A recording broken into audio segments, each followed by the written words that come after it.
Hello everyone, welcome back to Pahal classes. I am Rachna, your chemistry teacher.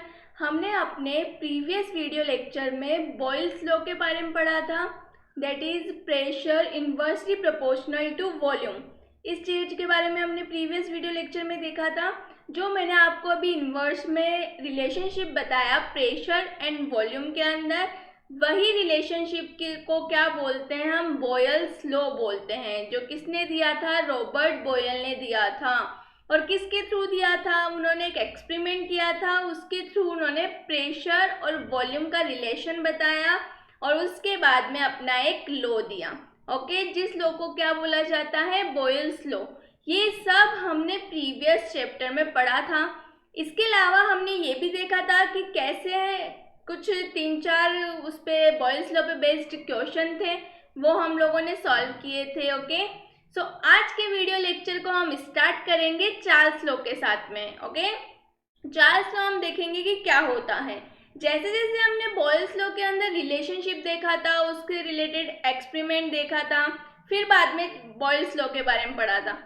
Same उसी pattern पे पहले हम लोग चार्ल्स ने एक एक्सपेरिमेंट दिया था, किसका रिलेशन शो करने के लिए, टेम्परेचर एंड वॉल्यूम के बीच में रिलेशन को बताने के लिए। तो सबसे पहले हम उस रिलेशन के बारे में पढ़ेंगे। ओके, और उस रिलेशन के लिए किसने एक्सपेरिमेंट दिया, जेक्स चार्ल्स थे, उन्होंने अपना एक्सपेरिमेंट दिया था। ओके, तो वो एक्सपेरिमेंट पहले हम देखेंगे, उस एक्सपेरिमेंट के बाद में हम निकालेंगे कि उनका क्या रिलेशन था और फिर हम देखेंगे चार्ल्स लॉ। सो अपना लेक्चर स्टार्ट करते हैं। टेम्परेचर वॉल्यूम रिलेशन, टेम्परेचर और वॉल्यूम में क्या रिलेशन होता है। ओके, तो एक साइंटिस्ट थे जैक्स चार्ल्स, उन्होंने क्या किया था, टेम्परेचर और वॉल्यूम के बीच में रिलेशनशिप को बताया था। ओके, तो वो रिलेशनशिप बताने के लिए उन्होंने एक एक्सपेरिमेंट दिया। तो चार्ल्स ने क्या एक्सपेरिमेंट दिया, हम देखते हैं चार्ल्स का एक्सपेरिमेंट। चार्ल्स ने क्या किया था, एक एपरेटर्स यूज किया था उस एक्सपेरिमेंट के लिए। क्या क्या एपरेटर्स थे, उन्होंने 3 बीकर लिए। ओके, क्या लिया, 3 बीकर लिया। उन तीनों बीकर में वाटर को तीनों फॉर्म्स में लिया। लाइक एक बीकर के अंदर में उन्होंने आइस क्यूब्स लिए, सेकंड बीकर में उन्होंने नॉर्मल वाटर लिया और थर्ड बीकर में उन्होंने वाटर लेके उसको बॉईल किया। ऐसा क्यों किया, क्योंकि हम टेम्परेचर और वॉल्यूम के बीच में रिलेशन देखने वाले हैं, तो टेम्परेचर डिफरेंट होना चाहिए। ठीक है, तो क्या ये वाटर की तीनों कंडीशन में टेम्परेचर डिफरेंट है, बिल्कुल डिफरेंट है। तो उन्होंने क्या किया, अपने एक्सपेरिमेंट में 3 वाटर बीकर लिए, तीनों में वाटर की अलग अलग फॉर्म थी। एक उन्होंने ली कैपिलरी। ओके, कैपिलरी एक ट्यूब, पतली सी ट्यूब होती है, नली जैसी होती है पतली सी, उसका एक एंड तो बंद था और एक एंड खुला था। ओके, जो एंड बंद था उसमें उसने क्या किया, एयर को ट्रैप किया। चार्ल्स ने क्या किया, एयर को ट्रैप कर दिया और उसके अंदर मरकरी प्लग लगा दिया। मरकरी का एक प्लग होता है जो मूवेबल होता है, ऊपर नीचे मूव करता है। जब प्रेशर एयर का इंक्रीज या डिक्रीज होगा तब वो उसके अकॉर्डिंग ऊपर नीचे मूव करेगा, इसलिए उसने प्रेशर मेजर करने के लिए क्या लगाया, मूवेबल मरकरी प्लग। ठीक है, समझ आया यहाँ तक, मूवेबल मरकरी प्लग लगाया। अब एक उसने लगा दिया थर्मोमीटर टेम्परेचर मेजरमेंट के लिए, कि कब हम जितना टेम्परेचर इंक्रीज करेंगे या डिक्रीज करेंगे तब एयर की वॉल्यूम इंक्रीज होगी या डिक्रीज होगी। ओके, समझ आया। तो उन्होंने जो अपना सैंपल एक्सपेरिमेंट के लिए जो एपरेटर्स लिए थे वो कुछ इस तरीके से आपको डायग्राम में नजर आ रहे होंगे। देखो, फर्स्ट बीकर था, उसके अंदर ये आइस क्यूब है। ओके, आइस क्यूब है, ये कैपिलरी है, इसमें एयर ट्रैप्ड है, एयर ले ली, और ये है movable mercury plug. Black colour का छोटा सा नजर आ रहा है, इसको बोलते हैं मूवेबल मरकरी प्लग। ये हमारा थर्मोमीटर है। ठीक है, सेम इसी तरीके से यहाँ इसमें नॉर्मल वाटर है और सेम चीजें इसमें लगी हुई, इसमें वाटर है, उसको हमने बॉईल किया, ये हीट कर रहे हैं। ठीक है, अब इन तीनों कंडीशन में उन्होंने देखा कि ये जो मूवेबल मरकरी प्लग है वो किस टेम्परेचर पर कितना ऊपर या कितना नीचे जाता है। ओके, ऊपर गया मतलब एयर एक्सपांड हुई, मतलब वॉल्यूम इंक्रीज हुई। ठीक है, तो किस कंडीशन में होगा, क्या होता है, जब आप हीट करते हो तो जो एयर होती है वो एक्सपांड होती है। ठीक है, उन्होंने अपना एक्सपेरिमेंट किया तो उन्होंने देखा कि ये मरकरी प्लग देखो सबसे ज्यादा ऊपर किस में है, बॉइलिंग की कंडीशन में। मतलब जब आपने टेम्परेचर इंक्रीज किया, टेम्परेचर को हीट किया, तो जो वॉल्यूम थी वो क्या हुई, एक्सपांड हो गई, एयर एक्सपांड हुई। ठीक है, तो बॉइल वाटर पे या फिर हीटिंग पे क्या होती है, एयर एक्सपांड होती है, उन्होंने अपने एक्सपेरिमेंट से बताया। इसके अलावा यदि आप वॉल्यूम क्या कर देते हो, टेम्परेचर डिक्रीज कर देते हो या फिर कूल कर देते हो, ठीक है, तो जो मरकरी प्लग था वो डिक्रीज हो जाता है, मतलब एयर हो जाती है, वो कॉन्ट्रैक्ट हो जाती है, मतलब वॉल्यूम डिक्रीज हो जाता है। तो इससे क्या समझ में आया कि जो वॉल्यूम होती है वो टेम्परेचर के क्या होती है, प्रोपोर्शनल होती है। ठीक है, वॉल्यूम इंक्रीज कर रहे हैं, टेम्परेचर इंक्रीज कर रहे हैं तो वॉल्यूम इंक्रीज होगा, टेम्परेचर डिक्रीज कर रहे हो तो वॉल्यूम भी क्या होगी, डिक्रीज होगी। ओके, समझ आया यहाँ तक। तो ये एक्सपेरिमेंट था जो किसने दिया था, चार्ल्स ने। तो उसके अकॉर्डिंग जो रिलेशनशिप आया वॉल्यूम और टेम्परेचर में वो कुछ इस तरीके का था, वॉल्यूम प्रोपोर्शनल किसके थी, टेम्परेचर के थी। ओके, चलो अब जो मैंने बताया आपको, जो समझाया वही चार्ल्स का लॉ था। अब हम पढ़ लेते हैं क्या एक्सपेरिमेंट इसने दिया है। ठीक है, देखो experiment, Jacques Charles studies the variation of the volume of a gas with temperature keeping the pressure constant। क्या रखा था उसने, प्रेशर को कांस्टेंट रखा था। ओके, प्रेशर को क्या रखा था, कांस्टेंट। एक न एक वेरिएबल को हम कांस्टेंट रखते हैं। प्रीवियस लेक्चर में हमने देखा था जहां पे हमने किसको कांस्टेंट रखा था, टेम्परेचर को, बॉयल्स लॉ में। ओके, आगे देखो, his apparatus was very simple, air was trapped in a capillary tube closed at one end under a movable plug। जो मैंने आपको अभी समझाया है वही सब इसमें लिखे हुआ है। ठीक है, तो हमने पहले समझ लिया है, अब हम फटाफट इसको पढ़ लेंगे। देखो आगे, the pressure on the trapped air is always equal to the sum of the atmospheric pressure and the weight of the mercury plug is therefore a constant. The temperature of trapped air was changed by keeping the capillary maintained at different temperature with the help of water bath। Okay, तो उन्होंने क्या किया, temperature change किया, कैसे, water का use करके। Ice लिया, normal room temperature पे वाटर होता है, वाटर ले लिया, फिर उसको बॉईल कर दिया, तो टेम्परेचर इस तरीके से उन्होंने चेंज किया। ठीक है, ये हमने सैंपल देख ही लिया क्या था हमारा एपरेटस। आगे देखो, Thus, Charles studied the change in the volume of air with the change in temperature। Just मैंने बताया वॉल्यूम, जैसे जैसे हम टेम्परेचर में चेंज करते हैं वॉल्यूम में भी क्या होता है, चेंज होता है। उसने क्या ऑब्जर्वेशन देखे, the following observation were made by him. कौन कौन से, air expands on heating and contracts on cooling, जो मैंने आपको अभी समझाया थोड़ी देर पहले वही है। ओके, अब देखो, the proportion by which the volume changes is not the same by which the temperature on the Celsius scale changes। Okay, मतलब प्रोपोर्शनल तो था, लेकिन जितना आप टेम्परेचर इंक्रीज करते हो सेम उतनी ही वॉल्यूम इंक्रीज नहीं होती है। ठीक है, वॉल्यूम चेंजेस थोड़ी बहुत डिफरेंट आता है। ठीक है, डिफ्रेंशिएशन होता है वॉल्यूम चेंजेस में, सेम चेंज नहीं होती है। फॉर एग्जाम्पल देखो, a doubling of temperature from 10 to 20 degree Celsius does not double the volume of the gas. Temperature को आप डबल बार इंक्रीज कर दोगे, डबल कर दोगे, मतलब 10 से 20 डिग्री सेल्सियस कर दिया, तो जरूरी नहीं है वॉल्यूम उसके प्रोपोर्शनली ही चेंज हो। मतलब उसका प्रोपोर्शनल होता है वो कि टेम्परेचर चेंज होगा तो वॉल्यूम भी चेंज होगी।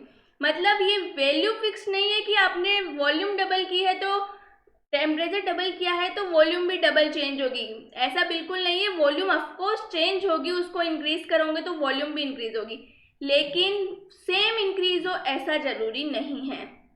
ओके, समझ आया, वॉल्यूम इंक्रीज होती है लेकिन टेम्परेचर की 273 पार्ट इंक्रीज होता है। ओके, ज़्यादा पार्ट इंक्रीज नहीं होता है। समझ आया कि मैंने क्या बताया आपको। ओके, तो ये था एक्सपेरिमेंट, और उसके एक्सपेरिमेंट से हमें क्या रिलेशनशिप पता चला कि यदि हम प्रेशर को कांस्टेंट रखते हैं, क्या करते हैं, प्रेशर को यदि हम कांस्टेंट रखते हैं तो वॉल्यूम टेम्परेचर के क्या होती है, प्रोपोर्शनल होती है। तो ये तो पढ़ा हमने एक्सपेरिमेंट। अब हम देखेंगे चार्ल्स लॉ। तो जिस तरीके से बॉयल्स लॉ था, उसने अपना जो एक्सपेरिमेंट निकला, जो रिलेशनशिप निकला, उसको एक स्टेटमेंट में दे दिया। ओके, उसी तरीके से चार्ल्स ने भी अपना लॉ ऐसे ही दिया। उसने अपना जो रिलेशनशिप बताया था एक्सपेरिमेंट के थ्रू, उसका एक स्टेटमेंट बना के दे दिया, और उस स्टेटमेंट को ही हम क्या बोलते हैं, चार्ल्स लॉ बोलते हैं। सो क्या था उसका स्टेटमेंट, देखें हम।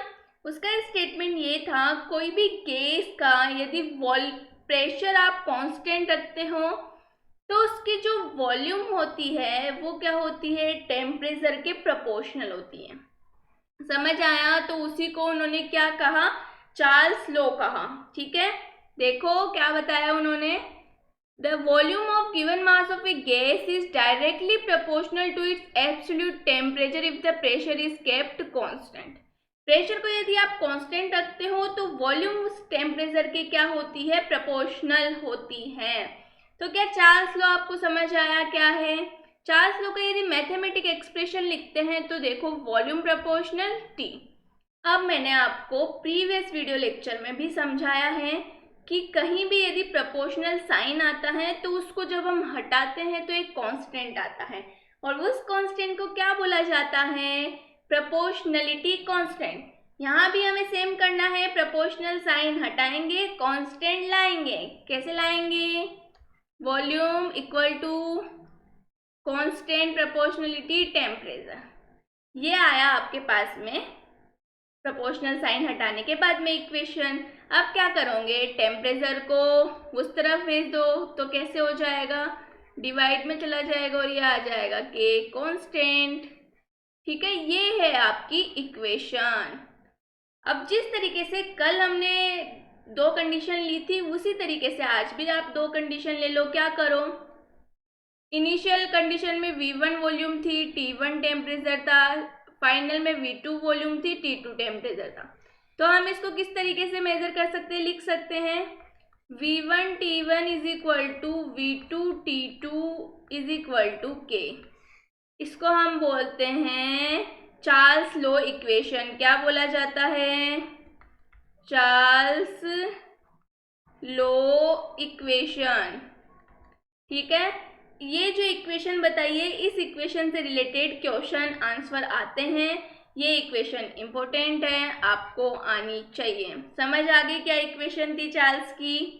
ओके, आगे चलो। देखो वो सेम इक्वेशन जो मैंने आपको निकाल के दिखाई वही है, पढ़ लेते हैं हम। क्या है, suppose A gas occupies V1 volume and T1 temperature and V2 volume and T2 temperature respectively. तो V1 प्रोपोर्शनल होगा T1 के, V1 is equal to KT1, V1 divide होके T1 में आ गया, सेम चीज आ गई। ये देखो V1 T1 upon V2 T2, ये ही क्या होती है, चार्ल्स लॉ इक्वेशन होती है। ओके, अब आता है ग्राफिकल रिप्रेजेंटेशन। आपके पास में क्या है, V is equal to KT। हमें V और T के बीच में ग्राफ ड्रॉ करना है, कल ही बताया था, V और T। ओके, V और T है, यदि बात करूँ V T के प्रोपोर्शनल है तो जितना V बढ़ेगा उतना ही T बढ़ेगा। तो ऐसे कंडीशन में क्या होती है, स्ट्रेट लाइन ग्राफ की आती है, बताई थी कल, हमने बात की थी इससे रिलेटेड। तो क्या हो जाएगा, ये इस तरीके का ग्राफ आएगा। प्रेशर को क्या रखोगे, कांस्टेंट रहेगा। ओके, समझ आया? देखो graphical representation of Charles law same जो मैंने आपको समझाया है वही है। वॉल्यूम और टेम्परेचर के बीच में क्या आती है, एक स्ट्रेट लाइन आती है। क्यों? क्योंकि इसकी इक्वेशन हमने इससे ग्राफ बनाया है। ओके, तो समझ आया चार्ल्स लॉ क्या है? तो चार्ल्स लॉ क्या है, फिक्स्ड प्रेशर यदि कांस्टेंट हो तो वॉल्यूम होती है वो टेम्परेचर के प्रोपोर्शनल होती है। ये कौन बताता है, चार्ल्स लॉ बताता है। ओके, फिर उसका हमने प्रोपोर्शनलिटी साइन हटा के क्या किया, प्रोपोर्शनलिटी साइन हटा के प्रोपोर्शनलिटी कांस्टेंट लगाई और एक इक्वेशन बनाई। ओके, जो इक्वेशन बहुत इंपॉर्टेंट है, किस पर्पज से, न्यूमेरिकल सॉल्व करने के पर्पज से। ओके, सो अब हम सॉल्व करेंगे अपने न्यूमेरिकल्स।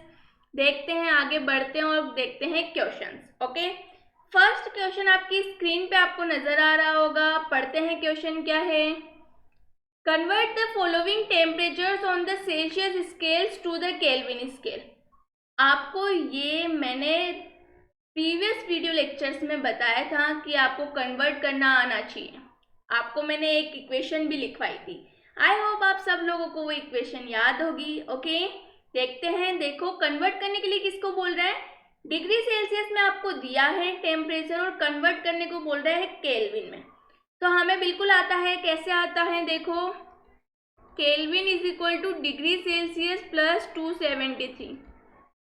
क्या क्लिक हुआ? याद आई ये इक्वेशन? मैंने कहा था इससे आप टेम्परेचर चेंज कर सकते हो एक दूसरी यूनिट में। ओके, तो करें चेंज। कैसे करोगे? आपको डिग्री सेल्सियस में टेम्परेचर गिवन है, केल्विन में पूछा है। इस इक्वेशन में रखो। फर्स्ट देखो,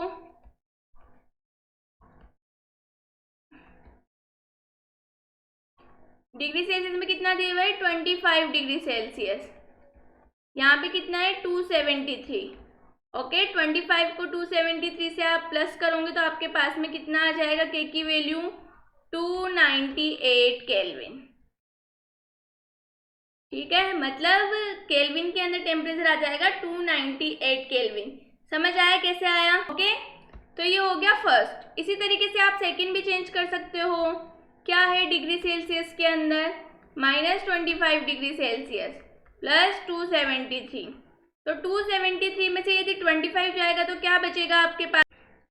248 केल्विन। ओके, तो क्या हमने आपके पास में डिग्री सेल्सियस में टेम्परेचर थे उनको चेंज कर लिया केल्विन के अंदर? बिल्कुल, आप लोग भी कर सकते हो। आई होप आप बिल्कुल अच्छे से कर सकते हो, क्योंकि आपको चेंज करना आता है। और यदि नहीं भी आता है तो आज इस क्वेश्चन के बाद में चेंज करना आ गया होगा। ठीक है, एम आई राइट? चलो नेक्स्ट क्वेश्चन देखो, बी पार्ट।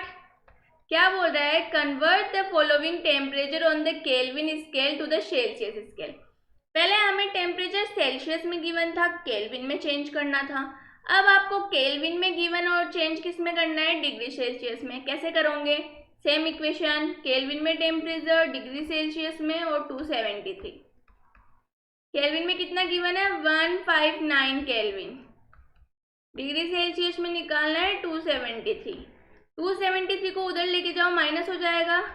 159 केल्विन माइनस 273 आपके पास में आएगा। इसको माइनस करोगे तो -114 डिग्री सेल्सियस।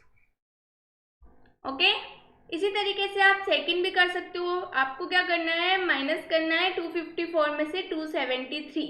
ठीक है, तो जैसा एक बार मैंने बता दिया, सेम उसी तरीके से कन्वर्टिंग होने वाली है। तो आई होप आप डिग्री सेल्सियस गिवन हो या केल्विन गिवन हो, दोनों को एक दूसरे में इंटर कन्वर्ट कर सकते हो या नहीं? आई होप बिल्कुल क्लियर हो गया होगा कैसे कन्वर्ट करोगे। ओके, बहुत इजी क्वेश्चन था, हमने देख लिया। अब हम कन्वर्ट कर सकते हैं। तो ये जो पार्ट है जो हमने देखे हैं वो आपको दोबारा एक बार प्रैक्टिस करने हैं, या फिर कोई भी रैंडम वैल्यू लेके उसको कन्वर्ट करके देखना है। ठीक है, समझ आ गया कैसे कन्वर्टिंग होगी? ओके, आगे चलते हैं और एक दूसरा क्वेश्चन देखते हैं। क्या है क्वेश्चन? देखो, पढ़ो।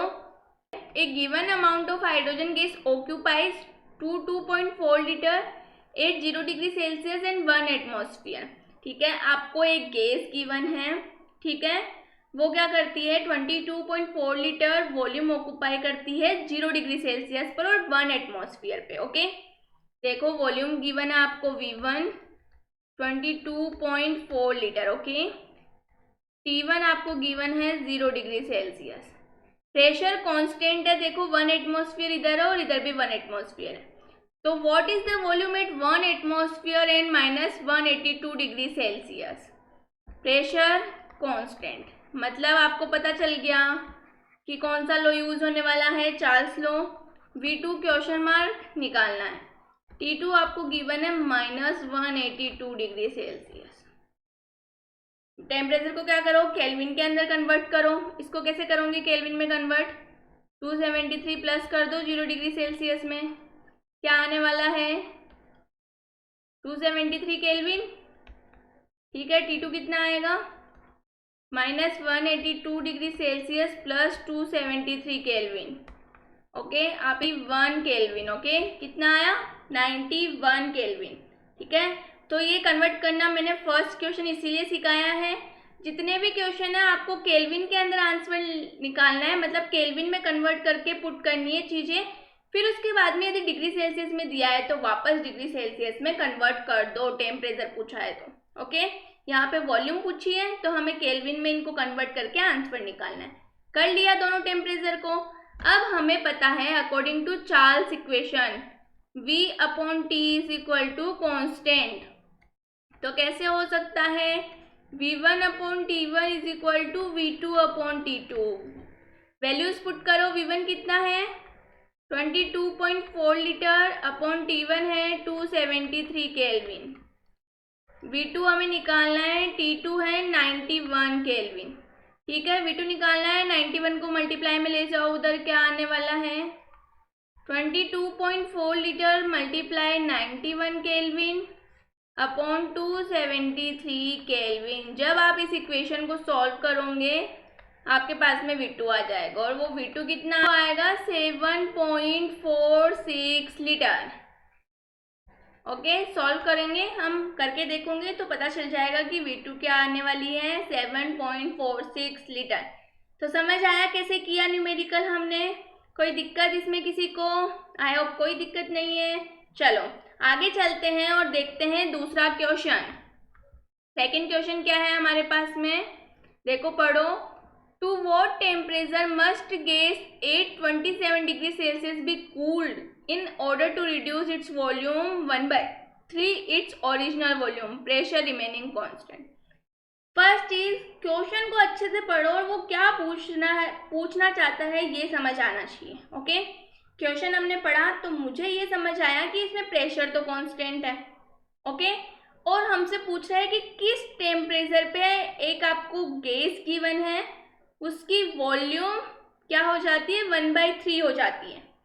तो मतलब इनिशियल वॉल्यूम की वॉल्यूम क्या हो जाती है किस टेम्परेचर पे 1/3 हो जाती है, आपको क्वेश्चन में ये पूछा है।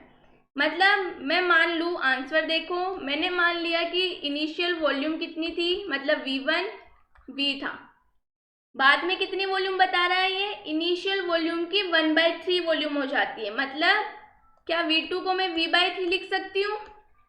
इनिशियल वॉल्यूम की तो 1/3 की है मैंने, ये समझ आया? आई होप कोई कंफ्यूजन नहीं होगा इसमें। ओके, T1 आपको गिवन है 27 डिग्री सेल्सियस। T2 आपसे पूछा है कि किस टेम्परेचर पे कूल होती है। ठीक है, यही क्वेश्चन में आपसे पूछा गया है। तो V1 गिवन है, T1 गिवन है, V2 गिवन है, T2 पूछा जा रहा है। तो क्या चार्ल्स इक्वेशन लगा के हम कर सकते हैं ये क्वेश्चन? बिल्कुल कर सकते हैं। कैसे करोगे? करो, लेकिन T1 को आप केल्विन में चेंज करना मत भूलो। करो T1 को केल्विन में चेंज, कैसे करोगे? 27 डिग्री सेल्सियस को 273 से क्या करो, ऐड करो, तो आपके आ जाएगा 300 केल्विन। ओके, इक्वेशन लगाओ। V1 upon T1 is equal to V2 upon T2। Value put करो। V1 है V, T1 है 300 और इक्वल टू V2 है V/3, T2 हमें निकालना है। ओके, चलो V/3 को उधर भी निकालना है। ये तो है V/300, किधर है V/3 multiply T2। Okay, T2 को इधर भेज दो, V हो गया, ये 300 हो गया, ये 3 हो गया और ये V हो गया। V से V गया, 3 से 100 टाइम्स 300 गया, तो T2 आपके पास में आया 100 केल्विन। ओके, ये केल्विन में और यहाँ पे डिग्री सेल्सियस में दिए हुआ है, तो हमें आंसर डिग्री सेल्सियस में ही निकालना है। तो केल्विन को क्या आप डिग्री सेल्सियस में कन्वर्ट कर सकते हो? बिल्कुल कर सकते हैं। 273 में से क्या माइनस कर दो, 100। जितना आप माइनस करके आंसर लाओगे वही डिग्री सेल्सियस में आंसर। ठीक है, तो क्या आने वाला है, अब आपको केल्विन में डिग्री सेल्सियस में आंसर चाहिए, कैसे निकालोगे? 100 माइनस 273, तो आंसर आएगा 173 डिग्री सेल्सियस माइनस। क्या आंसर आया? Minus 173 degree Celsius.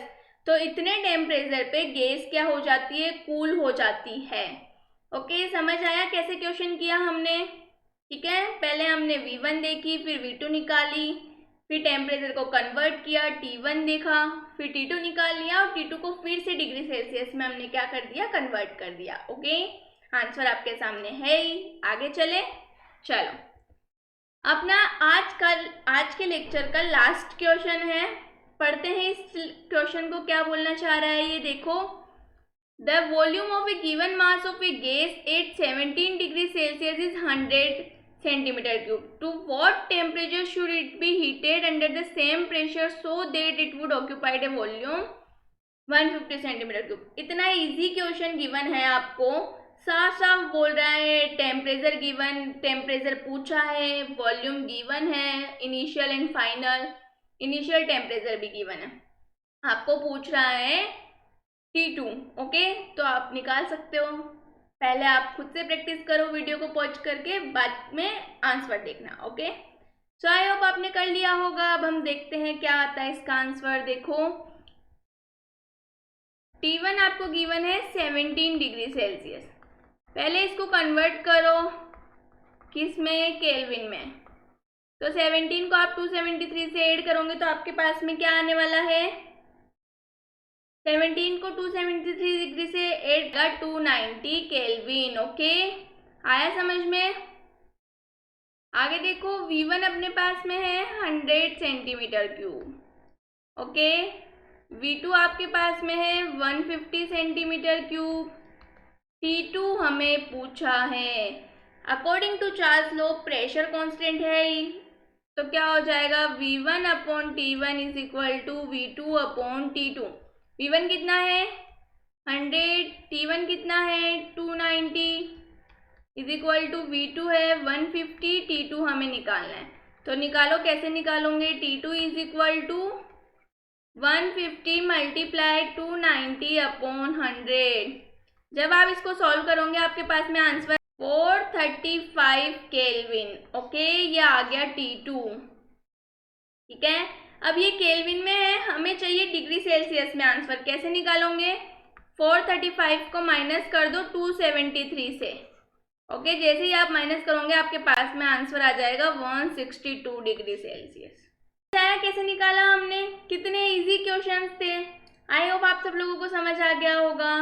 क्या गिवन होता है, मैंने आपको पहले ही बताया, V upon T is equal to constant. ये इक्वेशन बहुत ज़्यादा इंपॉर्टेंट है चार्ल्स लॉ के अंदर। जैसे बॉयल्स लॉ में हमने एक इक्वेशन देखी थी, ओके, उसी तरह है चार्ल्स लॉ में ये इक्वेशन इंपॉर्टेंट होती है। बट आपको सिर्फ और सिर्फ कंसंट्रेशन करके क्या ध्यान में रखना है कि आपको क्वेश्चन में क्या बोला जा रहा है, क्या पूछा जा रहा है। ओके, और डिग्री सेल्सियस में यदि है तो उसको केल्विन में कन्वर्ट करना ना भूले। ओके, क्योंकि जो चार्ल्स लॉ का टेम्परेचर है वो केल्विन में होता है। फिर यदि आपको कैलकुलेशन में आप केल्विन में लीजिए, फिर यदि आपको डिग्री सेल्सियस में गिवन है तो उसको वापस डिग्री सेल्सियस में कन्वर्ट कर दो। ओके, तो इन चीज़ों का इम्पोर्टेंट ध्यान रखना है, हमें भूलना नहीं है। टेम्परेचर वगैरह चेंज करना, यूनिट वगैरह कन्वर्ट करना। बाकी क्वेश्चन में क्या क्या गिवन है उसे लिखते जाओ, और क्या फाइंड आउट करना है उसे लिखो और आराम से क्वेश्चन करो। ओके, आई होप आपको यहाँ तक सब कुछ समझ आ गया होगा। यदि फिर भी किसी स्टूडेंट को कोई डाउट है किसी भी क्वेश्चन में तो प्लीज़ कमेंट बॉक्स में कमेंट करके पूछें, मैं आपके डाउट सॉल्व करूँगी। ओके, तब तक अपना ख्याल रखिए, मेरे वीडियोस देखते रहिए। Thank you.